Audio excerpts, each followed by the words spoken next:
The desperate effort to free people trapped after an Israeli airstrike. The pain clear on her face. One of the latest casualties of Israel's 5-day assault on Gaza. Israel says it's aiming its arsenal at Hamas fighters, but in the early hours, a new target: foreign and local media.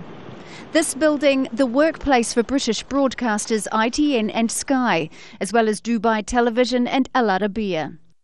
And another, where international broadcasters like ARD from Germany and RAI from Italy have set themselves up. It's the same building where Palestinian television station Al Quds is based. It was clear to all that this building hosts journalists. There were obvious TV signs. Israel was accused of targeting journalists in its war on Gaza 4 years ago. Yet again, international law is offering no protection from Israeli bombs. At least 6 Palestinian journalists were among the injured. One of them had his leg amputated.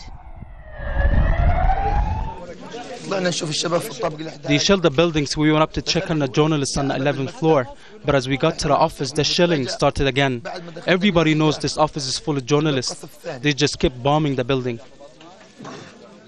And there's been a change in Israeli tactics, launching strikes both from the air and now from the sea.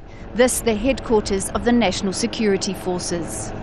And after an overnight lull in rocket attacks, Israel says its Iron Dome defense system intercepted 2 rockets fired into the Tel Aviv area. And all the while, troops, tanks and armoured personnel carriers have been building up on the border with Gaza in readiness for a possible ground offensive. Over 5 days, Israel has launched more than 1,000 strikes at hundreds of targets. And now the Israeli Prime Minister has told his cabinet the military is ready to significantly expand its operations. Miriam Nahond, Al Jazeera.